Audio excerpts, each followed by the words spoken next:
Você aí, você. Deixa eu te fazer uma pergunta. Você é cristão? Olá, bem-vindo, bem-vinda a mais um vídeo aqui do meu canal, onde eu vou discutir alguma coisa sob a luz da Bíblia. Bom, eu perguntei para você então se você é cristão. Então vamos imaginar que eu fosse uma pessoa que trabalha no censo, sei lá, um instituto de pesquisa, e eu perguntasse para você se você é cristão. O que você ia responder? Bom, antes que você responda, vamos pensar comigo um pouquinho. O que é ser cristão? O que é a gente ser classificado como cristão? Se for ver do ponto de vista simplesmente histórico, social, basta você seguir uma religião que tenha Cristo como tema central e aí você vai ser chamado de cristão. Mas será que isso é a condição bíblica de ser chamado de cristão? O que é ser um cristão? Pois bem, eu já disse aqui inúmeras vezes, vou continuar falando muitas e muitas ainda, que o pecado entrou no mundo através de Adão, também de Eva, que o pecado entrou no mundo, contaminou a raça humana e que Deus criou um plano de redenção para a raça humana. Não que o pecado tenha entrado no mundo tenha sido uma coisa imprevista e aí Deus deu uma improvisada. Não, na realidade tudo faz parte de um plano já concebido desde antes da criação do mundo.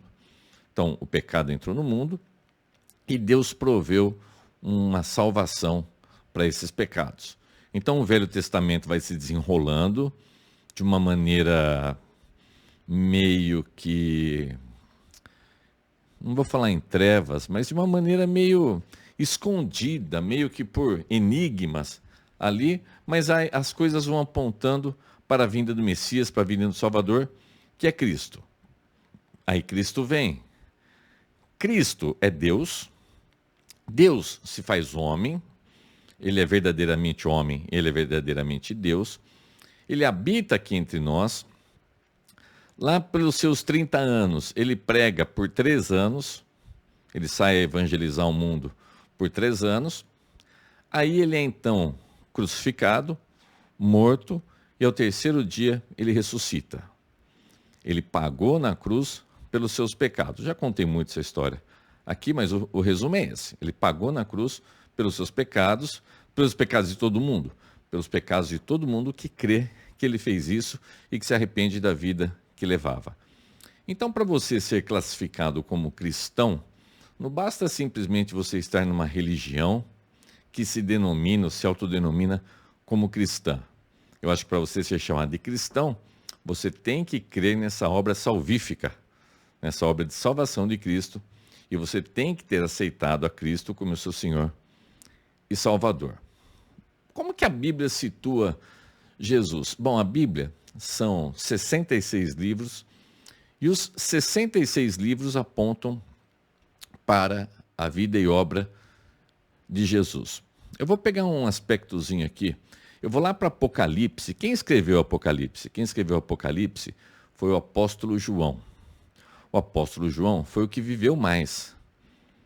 E, no final da sua vida, ele foi enviado para uma ilha chamada Ilha de Patmos, e era um presídio, digamos assim, e ele foi para lá por causa do evangelho, por causa dele pregar a palavra de Deus.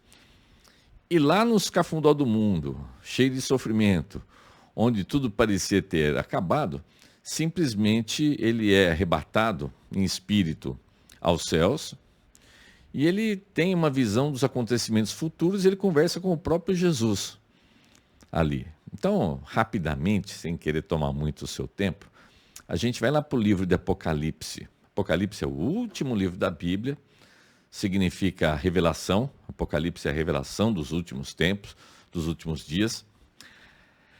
É escrito num gênero chamado apocalíptico.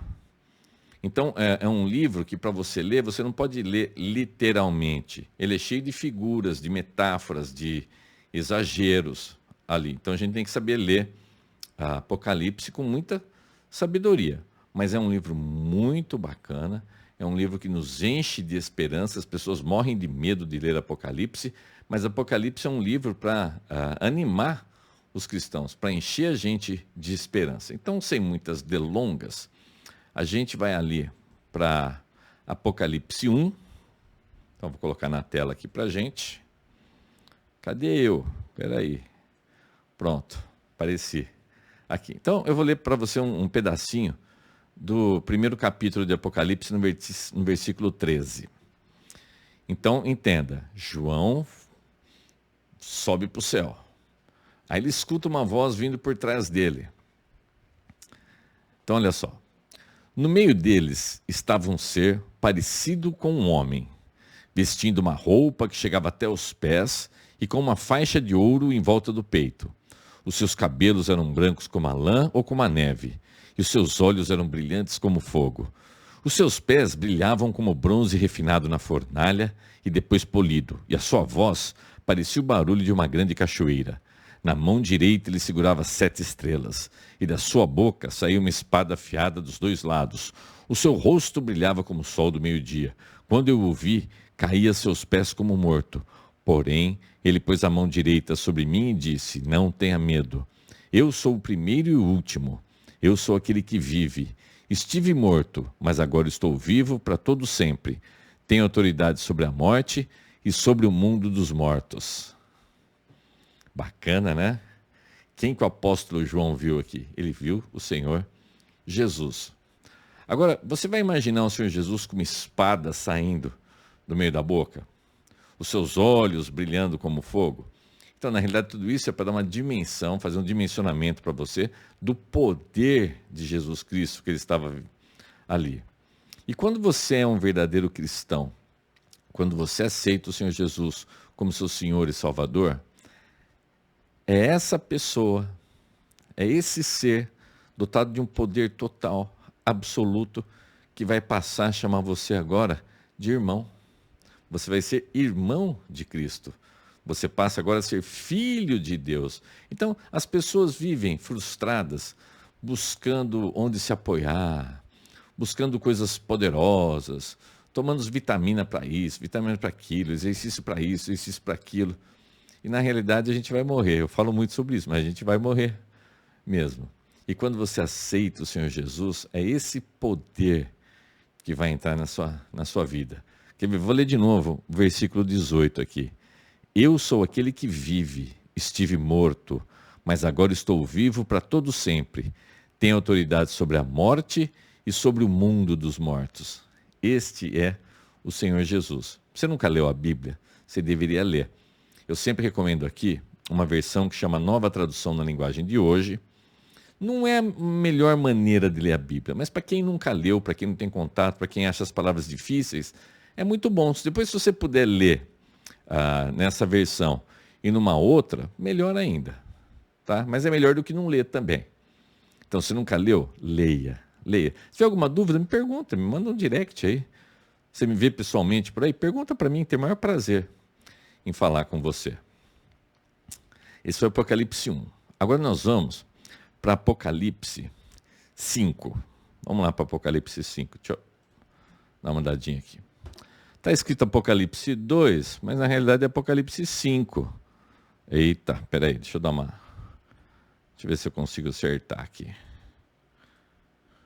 Apocalipse... Vamos arrumar aqui, né? Não só vai falar que eu estou disseminando fake news da Bíblia. Pronto. Apocalipse 5. Agora está correto. Isso daqui. Então, Apocalipse 5 vai descrevendo ali como que João vai desenvolvendo essa conversa lá no céu. Ele recebe cartas para determinadas igrejas, não vou falar sobre isso agora, mas que na realidade se estende para toda a cristandade.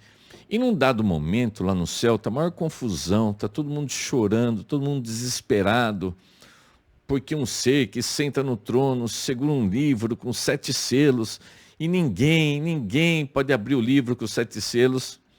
Mas eis que aparece Jesus e ele pode abrir esse livro. Eu já tenho um vídeo sobre isso aqui, se você procurar lá atrás, você acaba achando. Então, no meio de toda essa confusão, em que todo mundo está desesperado, quem é que pode abrir o livro? O livro é o desenrolar da história, é o final da história da humanidade. Eis então que aparece Jesus, o Cordeiro. Por que Jesus é chamado de Cordeiro? Porque lá no Antigo Testamento, uma vez por ano, se matava um cordeiro. Ele não podia ter defeito. E era feita a expiação dos pecados do povo de Israel. Era o dia do Yom Kippur, o dia do perdão. Isso tinha que ser sendo feito todo ano, todo ano, todo ano, até que vem Jesus como um sacrifício perfeito, que morre uma vez só, definitivamente, não precisa de outros sacrifícios. Então Jesus morreu uma vez só por você, tá? Então vamos ver o que diz aqui em Apocalipse 5, que é o povo lá no céu comemorando. Então olha que bacana. Apocalipse 5, versículo 9. Eles cantavam esta nova canção. Tu és digno de pegar o livro e de quebrar o selo, pois foste morto na cruz e por meio da tua morte compraste para Deus pessoas de todas as tribos, línguas, nações e raças. Tu fizeste com que essas pessoas fossem um reino de sacerdotes que servem ao nosso Deus, e elas governarão o mundo inteiro. Jesus morreu na cruz e comprou para Deus pessoas de todas as tribos, línguas e raças. O que significa isso? Entenda que inicialmente Deus vai se revelando para o povo de Israel. Quando Jesus veio, se manifestou e depois foi embora, subiu aos céus, nem os seus apóstolos ainda haviam entendido que a salvação era para todo mundo. Eles achavam ainda que a salvação era para os judeus, somente para os judeus. Tanto é que se você pegar o livro de Atos para você ler, lá em Atos 10, em Atos 10, Atos foi escrito por Lucas. Lucas escreveu o Evangelho segundo Lucas, né? E ele escreveu também Atos dos Apóstolos, que não deveria chamar Atos dos Apóstolos, poderia chamar Atos de Pedro e de Paulo, que é basicamente a vida desses dois que é descrito no começo da igreja. Mas tudo bem, é ali em Atos 10 onde você vê que Pedro tem um sonho com um lençol, com comidas e tudo mais, que leva, a história é longa, não é sobre isso que eu vou falar agora, né? E que ao final ele compreende então que a mensagem da cruz, que a mensagem de salvação, não é só para os judeus, é para todo mundo. Então a salvação não é só para um povo, a salvação é para todo mundo que confessa o nome de Jesus, para todo mundo que é cristão.